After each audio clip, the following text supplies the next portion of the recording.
नमस्कार दोस्तों, perfect success point में आपका स्वागत है।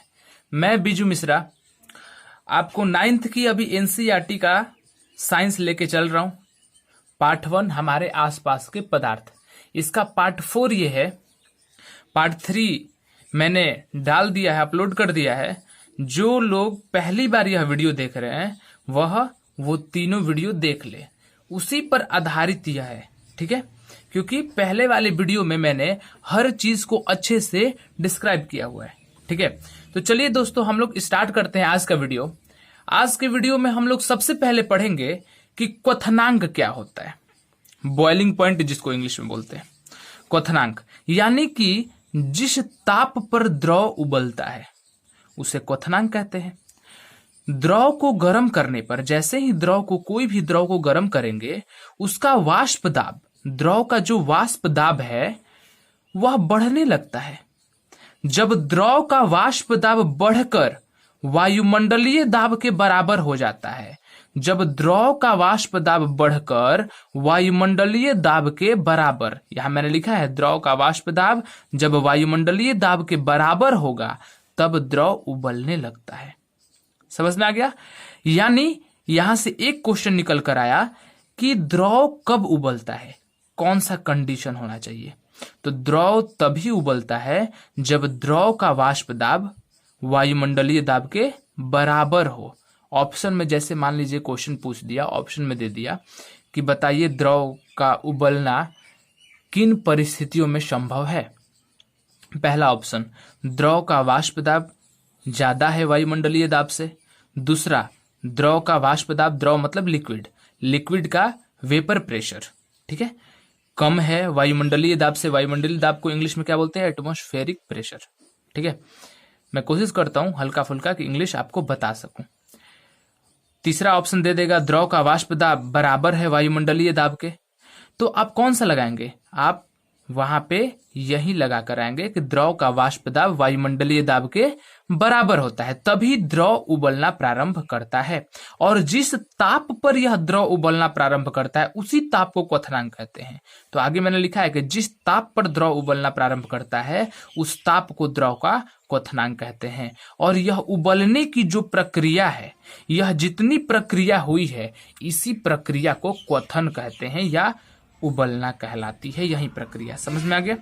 मैंने क्या बताया कि जब किसी भी द्रव को गर्म करते हैं तो द्रव का वाष्प दाब वायुमंडलीय दाब के बराबर हो जाता है, तब द्रव उबलना प्रारंभ करता है। और जिस ताप पर द्रव उबलना प्रारंभ करता है उसी ताप को क्वथनांक कहते हैं। समझ में आ गया होगा? चलिए आगे हम लोग बढ़ते हैं और देखते हैं कि क्वथनांक पर दाब का क्या प्रभाव पड़ता है। समझ में आ गया? क्वथनांक तो हम लोगों ने देख लिया, अब क्वथनांक पर दाब का क्या प्रभाव पड़ता है। द्रव का क्वथनांक जो होता है, उबलने वाला ताप, वह वायुमंडल के दाब पर निर्भर करता है। समझ में आ गया? अब आप बोलेंगे कैसे निर्भर करता है भाई? जैसे ही वायुमंडल का दाब बढ़ेगा द्रव का क्वथनांक भी बढ़ जाता है। यह क्वेश्चन बहुत इंपॉर्टेंट है कि क्या होता है जब वायुमंडलीय दाब बढ़ाया जाए तो द्रव के क्वथनांक पर क्या फर्क पड़ता है? यह भी बढ़ जाता है। और वायुमंडलीय दाब जैसे ही घटाया जाए द्रव का क्वथनांक घट जाता है। अब आपके मन में बहुत सारे बच्चे ये भी होंगे कि इसको थोड़ा अच्छे से समझाइए कि ताकि हरदम के लिए याद रहे। आइए थोड़ा हम समझाने की कोशिश करते हैं। देखिए, मैंने बताया कि जब हम लोग जल लेते हैं, ठीक है, और जल लेकर जब इसको गर्म करते हैं तो जो जल का वाष्प दाब है, जब वायुमंडलीय दाब के बराबर हो जाए, ठीक है, ये मैंने लिखा है वायुमंडलीय दाब, एटमॉस्फेरिक प्रेशर, वायुमंडलीय दाब, ठीक है, और ये जल का वाष्प दाब। समझ में आ गया? वाष्प दाब जब यह दोनों बराबर होता है तभी यह उबलना प्रारंभ करेगा, ठीक है। मान लीजिए वायुमंडलीय दाब मैंने बढ़ाया तो इसको बराबर करने के लिए यह भी बढ़ना चाहिए, इसका भी, और इसको बढ़ने के लिए और ज्यादा ताप की जरूरत पड़ेगी, और ज्यादा ताप की जरूरत पड़ेगी यानी कि इसका क्वथनांक बढ़ जाएगा। समझ में आ गया? यही कारण होता है। अब क्या होता है जब अशुद्धि मिलाई जाए कोई भी चीज में, तो कोई भी पदार्थ में जब अशुद्धि मिलाई जाती है तो क्वथनांक भी बढ़ जाता है। ठीक है, अशुद्धि जैसे ही मिलाई जाएगी क्वथनांक बढ़ जाएगा। जैसे अगर बर्फ में नमक मिला दिया जाए तो क्वथनांक भी बढ़ जाता है। अब ज्यादा ताप पर वह गलेगा। समझ में आ गया? अब आइए देखते हैं। इसीलिए ज्यादा ताप पर गलेगा, इसीलिए हम लोग आइसक्रीम में थोड़ा नमक मिलाते हैं कि ताकि बर्फ की अपेक्षा थोड़ा देर से गले। ये ना हो कि हाथ में लिए और उसी टाइम पिघल गया। समझ में आया? यानी कि अशुद्धि मिलाते हैं तो क्वथनांक भी बढ़ जाता है। अब हम लोग देखेंगे कि गुप्त ऊष्मा क्या होती है। समझ में आ गया? गुप्त ऊष्मा होती है कि जब कोई भी पदार्थ को गर्म करते हैं, कोई भी पदार्थ को जब गर्म करते हैं और दूसरी अवस्था में लाते हैं गर्म करके, जैसे ठोस से द्रव में ला रहे हैं। ठीक है, तो कोई भी पदार्थ को जब गर्म करके दूसरी अवस्था में लाते हैं तो द्रवणांक जो होता है, यानी गलने वाला जो ताप होता है, द्रवणांक पर आकर तापमान नहीं बढ़ता है। मतलब द्रवणांक पर जैसे ही तापमान बढ़ा, इसके आगे अब तापमान नहीं बढ़ेगा। समझ में आ गया? तो सबसे पहले मन में क्वेश्चन आएगा कि मैंने जो बाहर से एनर्जी दिया है, बाहर से ताप दिया है, जैसे आग तो मैं दे रहा हूं यहां पे, लेकिन फिर भी थर्मामीटर या किसी की सहायता से देख रहा हूं कि तापमान तो बढ़ ही नहीं रहा है जब तक यह द्रव में ना बदल जाए। यानी कि मैं जो ताप दे रहा हूं वह ताप जा कहां रहा है, यह क्वेश्चन मन में आएगा। ताप गया कहां? समझ में आ गया? तो यह जो ताप है यह पदार्थ की अवस्था बदलने में उपयोग हो जाता है। समझ में आ गया? जैसे ठोस से द्रव में बदलने में उपयोग हो गया, पदार्थ की अवस्था बदलने में उपयोग हो गया। और इसी छुपी हुई ऊष्मा को, यह ऊष्मा हमें दिख नहीं रही है क्योंकि थर्मामीटर की सहायता से जब हम देखेंगे तो देखेंगे जितना ताप द्रवणांक का है उतने से ज्यादा हो ही नहीं रहा है जब तक पूरी तरह से द्रव में ना बदल जाए। यानी कि जो ऊष्मा हम दे रहे हैं और वह छुप जा रही है, उसी छुपी हुई ऊष्मा को गुप्त ऊष्मा कहते हैं। यहां मैंने परिभाषा लिख दिया है, जो बच्चे परिभाषा देखना चाहते हैं देख ले। और परिभाषा मैंने अपने ही भाषा में लिखा हुआ है, किताबी भाषा में नहीं, ताकि बच्चे अच्छे समझ पाए। कोई भी पदार्थ को जब गर्म करके दूसरी अवस्था में लाते हैं तो द्रवणांक पर आकर तापमान नहीं बढ़ता है, बाहर से दिया गया ताप पदार्थ की अवस्था बदलने में लग जाती है। इसी छुपी हुई ऊष्मा को, जो हमें दिखती नहीं है, को गुप्त ऊष्मा कहते हैं। समझ में आ गया? अब बर्फ की द्रवण की गुप्त ऊष्मा क्या होती है? बर्फ के द्रवण की गुप्त ऊष्मा मतलब, द्रवण मतलब गलना, ठीक है, और द्रवणांक मतलब गलने वाला अंक, यानी कि गलने वाला ताप। समझ में आ गया? तो बर्फ के द्रवण की जो गुप्त ऊष्मा होती है वह कितनी होती है? तो बहुत बार कॉम्पिटिटिव एग्जाम में भी आता है यह क्वेश्चन कि बर्फ के द्रवण की गुप्त ऊष्मा क्या होती है। तो बर्फ के द्रवण की गुप्त ऊष्मा 80 कैलोरी पर ग्राम होती है। 80 कैलोरी पर ग्राम। इसको जूल पर केजी में भी याद किया जा सकता है। 3.34 इंटू 10⁵ जूल पर केजी। समझ में आ गया? या अगर मैं इस यहाँ ग्राम है, केजी को ग्राम में बदलूं तो क्या करूंगा? 1000 से नीचे मल्टीप्लाई कर दूंगा नीचे। जैसे 1000 से डिवाइड करूंगा नीचे तो क्या होगा कि 3.34 इंटू 72 जूल पर ग्राम होता है। तो आप बर्फ की द्रवण की गुप्त ऊष्मा यह याद कर सकते हैं कि बर्फ की द्रवण की गुप्त ऊष्मा क्या होती है, या तो 80 कैलोरी पर ग्राम या 334.72 जूल पर ग्राम। समझ में आ गया? अब किसी किसी बच्चों के मन में आएगा कि 1 कैलोरी जब यहाँ जूल में बदला, क्योंकि ग्राम ग्राम इक्वल है, तो कैलोरी जब जूल में यहाँ बदला तो कुछ ना कुछ वैल्यू होगा। तो हाँ, 1 कैलोरी बराबर होता है 4.186 जूल। क्या मैंने बोला? 1 कैलोरी बराबर 4.186 जूल। ठीक है, इसको 4.2 जूल भी कहा जाता है लगभग। समझ में आ गया? यहां मैंने लिख दिया है कि जो 1 कैलोरी बराबर 4.2 जूल होता है। यह आपको याद हो गया कि बर्फ की द्रवण की गुप्त ऊष्मा कोई भी पूछे आप बता सकते हैं 80 कैलोरी पर ग्राम या 334.72 जूल पर ग्राम। अब यहां देखेंगे कि 0 डिग्री सेल्सियस पर बर्फ और जल दोनों एक साथ रहते हैं। क्वेश्चन तो आपके मन में आएगा कि आपने बताया कि जब तक पूरी तरह से एक अवस्था से दूसरी अवस्था में नहीं बदलता है, द्रवणांक नहीं बदलता है। यानी कि बर्फ का द्रवणांक होता है वह कितना होता है? बर्फ का द्रवणांक 0 डिग्री सेल्सियस होता है। समझ में आ गया? तो जब बर्फ का द्रवणांक 0 डिग्री सेल्सियस होता है तो 0 डिग्री सेल्सियस पर ही यह गलना प्रारंभ करता है। समझ में आ गया? यानी कि यह बर्फ है, इसका भी तापमान 0 डिग्री सेल्सियस, और यह द्रव में बदल गया, इसका भी तापमान 0 डिग्री सेल्सियस।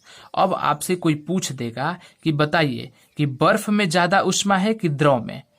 समझ में आ गया? तो द्रव में ज्यादा ऊष्मा होगी। अगर यही द्रव से गैस में बदली जाती तो किस में ज्यादा ऊष्मा होगी? गैस में होगी। क्यों? क्योंकि ये जो गुप्त ऊष्मा है, जो छुपी हुई ऊष्मा है, बर्फ से द्रव के रूप में ट्रांसफर हो गई, और जैसे ही बर्फ से द्रव के रूप में परिवर्तित हुई छुपी हुई ऊष्मा, तो क्या हुआ यहाँ पे कि द्रव का गुप्त ऊष्मा ज्यादा हो गया, और द्रव से जैसे ही गैस में गया तो क्या हुआ कि गैस की गुप्त ऊष्मा ज्यादा हो गई। यानी कि हम लोग देख रहे हैं कि अवस्था परिवर्तन के फलस्वरूप बर्फ से जब द्रव बदल रहा है, यानी ठोस से द्रव में, तो गुप्त ऊष्मा इसकी क्या होती है? ज्यादा हो जाती है, और द्रव से गैस में जाने पर गैस की गुप्त ऊष्मा ज्यादा हो जाती है। इसी के कारण क्या होता है कि जब हम अगर जलता हुआ पानी और जलती हुई भाप दोनों के सामने आए तो भाप से हमें ज्यादा जलन होती है। समझ में आ गया? क्योंकि इसमें गुप्त ऊष्मा ज्यादा हो जाती है। अब मैंने यहाँ पे एक चीज लिखा है कि प्रक्षुब्ध ऊष्मा। प्रक्षुब्ध ऊष्मा क्या है? तो प्रक्षुब्ध ऊष्मा कुछ नहीं है, वह वही ऊष्मा है जो हम ताप देकर उसको गर्म करते हैं और वह बदल जाती है। जैसे ये परिभाषा लिखा है तब समझ में आएगा कि ठोस को उसके गलनांक पर, गलने वाला अंक इसी को द्रवणांक कहते हैं, उसके गलनांक पर द्रव में बदलने के लिए जितनी ऊष्मीय ऊर्जा की आवश्यकता होती है, कुछ ना कुछ ऊष्मा की जरूरत पड़ेगी जब ठोस से द्रव में बदलेंगे तो जितनी ऊष्मीय ऊर्जा की आवश्यकता होती है उसे संगलन की प्रक्षुब्ध ऊष्मा कहते हैं। संगलन मतलब गलन की, प्रक्षुब्ध ऊष्मा कहते हैं। समझ में आ गया? यानी मैंने क्या बोला? मैंने बोला कि जब हम यह ठोस मैंने लिया है, ठोस, और ठोस से यह जा रहा है द्रव में, ठोस से द्रव में जब जा रहा है तो इसको जब हम लोग आग देते हैं, इसको जब हम लोग आग देते हैं, समझ में आ गया? जब आग दिए तो जैसे ही आग दिए तो जो हम ऊष्मा दे रहे हैं, जो ऊष्मा दे रहे हैं उसी को प्रक्षुब्ध ऊष्मा कहते हैं। जो ऊष्मा दे रहे हैं, जिस ऊष्मा की वजह से यह ठोस से द्रव में बदल गया, इसे प्रक्षुब्ध ऊष्मा कहते हैं। समझ में आ गया? मैंने वही चीज यहाँ लिख दिया है कि बर्फ की गुप्त ऊष्मा, ताकि पुनः आपको रिवीजन हो जाए कि बर्फ की गुप्त ऊष्मा 80 कैलोरी पर ग्राम या 334.72 जूल पर ग्राम होता है। अब आइए दोस्तों हम लोग पढ़ते हैं अब गैस के बारे में। यहाँ तक तो हम लोग ने बहुत अच्छे से पढ़ा, हम लोग बहुत अच्छे से कवर करते चल रहे हैं ताकि एक भी पॉइंट ना छूटे। पूरा एनसीईआरटी कवर हो रहा है और मैं साइड बुक भी लेके चल रहा हूं ताकि आप 9th के कोई भी बच्चे हो या कंपटीशन के कोई भी बच्चे हो, एक भी क्वेश्चन इससे बाहर ना आए। मैं इससे दिखाऊंगा आपको कि मेरा पढ़ाया हुआ क्वेश्चन कॉन्सेप्ट कितना ज्यादा क्लियर है, आप खुद समझ सकते हैं। आइए पढ़ते हैं गैस। गैस में सबसे पहला पॉइंट हम लोग देखेंगे कि गैस का अंतरा अणुक आकर्षण बल बहुत कमजोर होता है, इंटरमॉलिक्यूलर फोर्स। समझ में आ गया? बहुत वीक होता है, बहुत कमजोर होता है, क्योंकि वह दूर दूर रहते हैं, उनमें बल ज्यादा नहीं लग पाता है, इसलिए इनका अंतरा अणुक बल जो होता है कमजोर होता है। तो आपके मन में आ गया होगा कि तब तो बहुत दूर दूर रहते हैं, यानी कि उनमें स्थान ज्यादा होता है। हाँ, अंतरा अणुक स्थान जो होता है, इंटरमॉलिक्यूलर स्पेस बोल सकते हैं इसको, बहुत अधिक होता है गैस में। समझ में आ गया? तो अब पहला पॉइंट आप याद कर लीजिए कि गैस का अंतरा अणुक बल बहुत कमजोर होता है और अंतरा अणुक स्थान बहुत अधिक होता है। चलिए, आकृति और आयतन अनिश्चित होती है। तो आकृति और आयतन क्या होता है? अनिश्चित होती है। मैंने क्या बताया था? ठोस में बताया था कि आकृति और आयतन निश्चित होता है दोनों। द्रव में बताया था कि आकृति बदलती रहती है लेकिन आयतन निश्चित रहता है। अब गैस में मैंने बताया कि आकृति और आयतन दोनों अनिश्चित। मतलब मैं देख रहा हूं कि गैस की आकृति जो है एक समान नहीं रह रही है। समझ में आ गया। मैं अगर पूरे यह कमरा में, जिस कमरे में मैं बैठा हुआ हूं, पूरे कमरे का गैस अगर लेके किसी सिलेंडर वाले गैस में भरूं तो वो सिलेंडर का आकार का हो जाएगा, यानी कि आकृति बदल रही है और आयतन भी बदल रहा है। अगर पूरे कमरे का पूरे कमरे का गैस का आयतन देखा जाए तो गैस पूरे कमरे में फैला हुआ है, यानी कि पूरा कमरा भरा हुआ है गैस से, तो कमरे का आयतन यहां ज्यादा है। जैसे ही हम लोग इस कमरे के आयतन को या कमरे के गैस के आयतन को हम एक सिलेंडर में भरेंगे तो क्या होता है कि इसका आयतन कम हो जाता है। समझ में आ गया। यानी आकृति और आयतन दोनों बदलता है, यानी अनिश्चित होता है। तीसरा पॉइंट, ठोस और द्रव की तुलना में गैसों का घनत्व जो होता है निम्न होता है। समझ में आ गया। घनत्व मैंने बताया था कि जो जितना जिसके अणु पास पास रहेंगे उसको ज्यादा घनत्व होता है, तो गैसों का घनत्व क्या हो जाएगा, निम्न हो जाता है, कम होता है ठोस और द्रव की तुलना में। चौथा पॉइंट, द्रवणांक और क्वथनांक जो होता है, मतलब गलने वाला ताप और उबलने वाला ताप जो होता है ठोस और द्रव से की तुलना में कम ही होता है। समझ में आ गया। जल्दी यह गल जाएगा, जल्दी यह उबल जाएगा, गैस उस करेंगे तो कुछ भी, तो यह तुलना में कम होता है इसका दोनों। यह संपीड्य होते हैं। संपीड्य मतलब क्या बोलता है, कंप्रेसिबिलिटी बोलते हैं इसको, ठीक है। तो संपीड्य होते हैं यह, समझ में आ गया। इसको दबाया जा सकता है, जैसे पूरे कमरे का मैंने बताया कि जो पूरे कमरे का गैस का आयतन है इसको दबाकर एक बोतल में रखा जा सकता है। समझ में आए, यानी कि यह दबता है, संपीड्य होता है। अब आपके मन में आ गया कि गैस का विसरण जो होता है वह एक दूसरे में तो हो जाता है, लेकिन मैंने इसलिए यह पॉइंट लिखा है कि इसमें एक पॉइंट मुझे बहुत अच्छा लगा, कि मुझे लगा कि आप लोगों को जरूर बताना चाहिए, ताकि यह छोटा छोटा पॉइंट जो है ना कंफ्यूजन का कारण ना बने। जैसे मैं बहुत लड़कों से पूछ देता हूं, अगर कि स्टूडेंट से पूछ कर देखा हूं मैंने कि गैस का विसरण बताइए क्या होगा, थोड़ा सा बस ट्विस्ट कर दिया क्वेश्चन में कि अगर गैस का घनत्व में अंतर हो जाए, जैसे दो गैस ले लिया जाए, ठीक है। मैंने बोला कि हाइड्रोजन है और ऑक्सीजन है, मैंने बोल दिया कि अगर ऑक्सीजन का घनत्व ज्यादा है, मैं अपनी तरफ से ऑक्सीजन का घनत्व ज्यादा ले रहा हूं और हाइड्रोजन कम है, तो बताइए कि यह एक दूसरे में विसरण की प्रकृति कब होगी, जब ऑक्सीजन का घनत्व ज्यादा होगा या हाइड्रोजन का कम। दूसरा ऑप्शन, ऑक्सीजन का कम होगा हाइड्रोजन का ज्यादा, या तीसरा ऑप्शन, किसी भी घनत्व पर यह मिल जाएंगे, या चौथा, इनमें से कोई नहीं। तो बहुत सारे बच्चे जो होते हैं वह कंफ्यूज हो जाते हैं और बोल देते हैं कि घनत्व में अंतर होगा तो वह विसरण नहीं होगा, ठीक है। लेकिन आप यह क्लियर करके चले कि घनत्व में अंतर होते हुए भी गैस परस्पर मिल जाते हैं, उन्हीं प्रक्रिया को गैस का विसरण कहते हैं। गैस का संघनन क्या है? गैस का संघनन मतलब बोला मैंने कि जैसे ठोस से मान लीजिए मैंने द्रव में बदला, तो द्रव को ठंडा करके फिर ठोस में बदलना संघनन कहलाता है। जैसे मैंने द्रव को अगर गैस में बदला तो फिर गैस को ठंडा करके द्रव में बदलते, यानी कि आप देख रहे हैं कि संघनन की क्रिया में क्या होता है, ताप ठंडा करके ही संघनन किया जाता है। समझ में आ गया। तो गैसीय रूप से द्रव में परिवर्तन गैस का संघनन हो जाएगा, कि इसको ठंडा करके द्रव में बदल दिया गया, तो यह गैस का संघनन हो जाएगा। समझ में आ गया। तो इसी को संघनन बोलते हैं।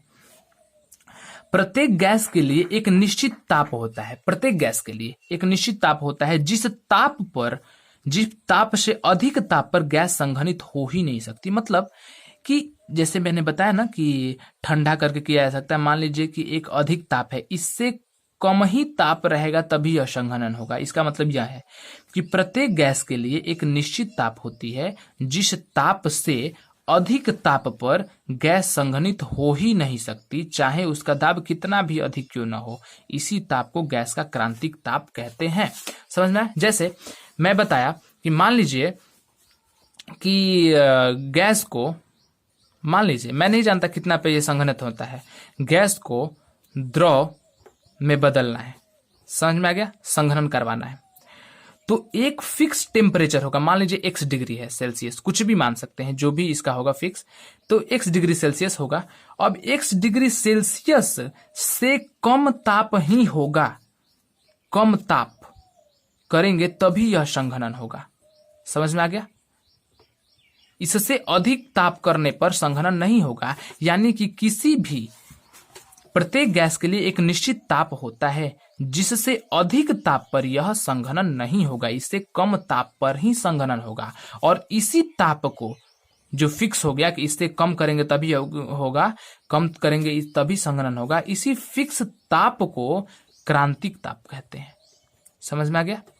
क्रांतिक ताप मतलब कि जो एक यहाँ पे बीच का भाग है वो हो गया कि यहां से कम करेंगे तभी होगा, यहां से अधिक करेंगे तो नहीं होगा। देखे कि यह बीच का पॉइंट हो गया, इसी को क्रांतिक ताप कहते हैं। तो आप परिभाषा फिर से मैं रिपीट करवा दूं कि प्रत्येक गैस के लिए एक निश्चित ताप होता है, जिस ताप से अधिक ताप पर गैस संघनित हो ही नहीं सकती, चाहे उसका दाब कितना ही अधिक क्यों न बढ़ा दी जाए, दाब कितना ही अधिक बढ़ाया जाए। इस ताप को गैस का क्रांतिक ताप कहते हैं। समझ में आ गया होगा? चलिए कुछ पॉइंट और है यहाँ पे देख लेते हैं कि गैस का दाब, गैसों का दाब क्या होता है। तो मैंने गैसों का दाब होता है कि जैसे कोई भी चीज, हमारे बॉडी पर भी गैस का दाब लग रहा है। समझ में आ गया? किसी बर्तन पर भी लग रहा है, तो कोई भी चीज पर गैस का दाब लगता है। तो यहाँ मैंने लिखा है कि जैसे बर्तन है, बर्तन की दीवारों के प्रति इकाई क्षेत्रफल पर गैस के कणों द्वारा आरोपित बल, जैसे यहाँ एक बर्तन है, समझ में आ गया? तो ये जैसे ही बर्तन है तो प्रति इकाई क्षेत्रफल पर देखिए, हर इकाई क्षेत्रफल, ये इकाई क्षेत्रफल पर यहां दाब लग रहा है, ये इकाई क्षेत्रफल पे यहां लग रहा है, ये इकाई क्षेत्रफल पे यहां लग रहा है, तो हर इकाई क्षेत्रफल पर गैस के कणों द्वारा जो बल लगता है, इसी को गैस का दाब कहते हैं, यही दाब कहते हैं। तो इसका परिभाषा हो गया कि किसी बर्तन के दीवार या किसी पदार्थ के दीवारों के प्रति इकाई क्षेत्रफल पर गैस के कणों द्वारा जो आरोपित बल होता है, उसे गैस का दाब कहते हैं। यानी मैंने यहां लिखा कि वायु का दाब ही वायुमंडलीय दाब। अब मैं कहीं बोलूंगा एटमॉस्फेरिक प्रेशर, वायुमंडलीय दाब, तो आप समझ जाए ना कि वायु का जो दाब है उसी को बोला जा रहा है। समुद्र तल पर, ठीक है, समुद्र तल पर जाकर वायु का दाब अगर देखा जाए तो एक वायुमंडल कहलाता है। समझ में आ गया? अब इसी एक वायुमंडलीय दाब का मान होता है 1.01 × 10⁵ पास्कल, जो कि बहुत ज्यादा इंपॉर्टेंट है। क्वेश्चन आता है एक वायुमंडलीय दाब बराबर कितना पास्कल? 1.01 × 10⁵ पास्कल। ठीक है, और यह पास्कल क्या है? दाब की इकाई है। समझ में आ गया ना? दाब की एसआई इकाई, एसआई यूनिट बोल सकते हैं पास्कल। समझ में आ गया? दाब की इकाई है पास्कल। मैं जो जो पॉइंट बता रहा हूं उसको आपको याद करके चलना है, ये नहीं कि छोड़ के चलना है। आप ये मत समझिएगा कि ये पॉइंट जो है एक्स्ट्रा बता रहा है या इसको छोड़ देंगे तो हो जाएगा, नहीं। एक एक पॉइंट बहुत ज्यादा इंपॉर्टेंट है। समझ में आया? और मेरे द्वारा बताया गया कि हर पॉइंट अगर आप कवर करेंगे तो यकीन मानिए मैं एनसीईआरटी साइंस बहुत अच्छे से कंप्लीट करूंगा। इतना ही नहीं, अगर कोई कंपटीशन का बच्चा देख रहा हो तो इतनी मैं गारंटी देता हूं कि मेरे पढ़ाए हुए साइंस से, एनसीईआरटी साइंस से एक भी क्वेश्चन बाहर नहीं जाने दूंगा। यानी कहने का मतलब है कि मैं हर चीज कवर करके चल रहा हूं, ताकि 9th के जो बच्चे हैं मेरे से पढ़ ले, उनको भविष्य में कोई प्रॉब्लम ही ना हो। समझ में आ गया? चलिए दोस्तों, अगला पार्ट हम लोग कल पढ़ेंगे और कल अच्छे से तीनों मिलाकर देखेंगे कि ठोस और द्रव, ठोस से द्रव में कैसे बदलाया जा सकता है, द्रव से पुनः ठोस में कैसे आएंगे। तो तीनों को मिलाकर उसमें अंतर देखेंगे और क्वेश्चन करेंगे, कोशिश करेंगे कि 1-2 वीडियो में यह चैप्टर बहुत अच्छे से कंप्लीट हो जाए। मुझे अनुमान है कि आप लोगों को समझ में आ रहा होगा। आपका कमेंट मेरे लिए बहुत ज्यादा जरूरी है ताकि मैं समझ पाऊं कि मैं गलती कहां कर रहा हूं। अगर आप नहीं बताएंगे तो मैं नहीं समझ पाऊंगा। और मैं क्या करूंगा कि यह चैप्टर जैसे ही कंप्लीट होगा, एनसीईआरटी का क्वेश्चन और एक्स्ट्रा क्वेश्चन, इस चैप्टर के जितने क्वेश्चन ऑब्जेक्टिव है मैं आपको सॉल्व करके दिखाऊंगा। इस प्रकार यह चैप्टर हम लोग बहुत अच्छे से कंप्लीट करेंगे। आपने इतना सुनहरा टाइम मुझे दिया, इसके लिए बहुत बहुत धन्यवाद। आगे मैं ऐसे ही पूरी एनसीईआरटी कवर कराऊंगा, चाहे साइंस हो, हिस्ट्री हो, जियोग्राफी हो, बहुत जल्द कवर कराऊंगा। धन्यवाद दोस्तों। परफेक्ट सक्सेस पॉइंट में एक बार फिर से आपका बहुत बहुत धन्यवाद है। धन्यवाद।